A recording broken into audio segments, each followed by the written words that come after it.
Hello అండి, ఈరోజు అసలు ప్లేట్లెట్స్ అంటే ఏంటో తెలుసుకుందాం. ఎందుకంటే చాలామందికి ప్లేట్లెట్స్ తగ్గిపోవడం కానీ పెరగడం కానీ ఇలాంటివి జరుగుతూ ఉంటాయి. అసలు వాట్ ఈజ్ ప్లేట్లెట్? ప్లేట్లెట్ అంటే మన రక్తంలో ఉండే చిన్న పార్టికల్ అన్నమాట.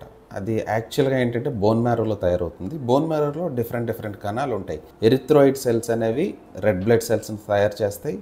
మైలాయిడ్ సెల్స్ అనేవి వైట్ బ్లడ్ సెల్స్ని తయారు చేస్తాయి. ప్లేట్లెట్స్ని తయారు చేసే కణాన్ని మెగాకారియోసైట్ అంటారు బోన్ మ్యారోలో. ఈ మెగాకారియోసైట్ తాలూకా ఫ్రాగ్మెంట్స్ అంటే మెగాకారియోసైట్ అనే ఒక సెల్ ముక్కలుగా అయిపోయి బ్లడ్లోకి వస్తుందన్నమాట. ఆ ముక్కల్నే ఆ పార్టికల్స్నే మనం ప్లేట్లెట్స్ అంటాం అనమాట.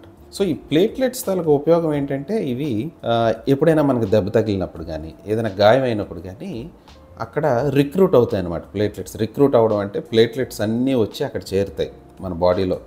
ఆ ప్లేస్కి సరిపోవాల్సిన ప్లేట్లెట్స్ అన్నీ వచ్చి చేరి ఒక ప్లగ్ లాగా తయారు చేస్తాయి అనమాట. ప్లేట్లెట్స్ ప్లగ్ లాగా అంటే ఒక ముద్దలాగా తయారు చేస్తాయి. ఇది ప్రైమరీ హీమోస్టాసిస్ అంటారు దీన్ని. అంటే అసలు బ్లడ్ క్లాట్ అవ్వడానికి ఫస్ట్ ప్లేట్లెట్సే ఉపయోగపడతాయి అన్నమాట. ప్లేట్లెట్ ప్లగ్ స్టార్ట్ అయిన తర్వాత దాని మీద మిగతా ఫ్యాక్టర్స్ కోయాగులేషన్ ఫ్యాక్టర్స్ అన్నీ వచ్చి వర్క్ చేసి అక్కడ క్లాట్ని తయారు చేయడానికి అంటే బ్లీడింగ్ని ఆపడానికి ఉపయోగపడతాయి అన్నమాట. సో ఇది ఒకటే కాకుండా ప్లేట్లెట్స్ గాయం మానడానికి ఉపయోగపడతాయి. కొన్నిసార్లు ఇన్ఫ్లమేటరీ మెకానిజంలో ఉపయోగపడతాయి.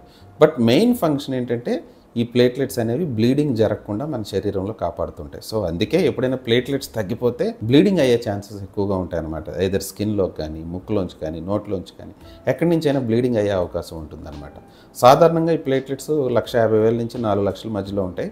ఎప్పుడైతే ఇవి తగ్గుతాయో దాన్ని థ్రాంబోసైటోపినియా అంటారు. ఎప్పుడైతే ప్లేట్లెట్స్ పెరిగిపోతాయో దాన్ని థ్రాంబోసైటోసిస్ అని అంటారనమాట.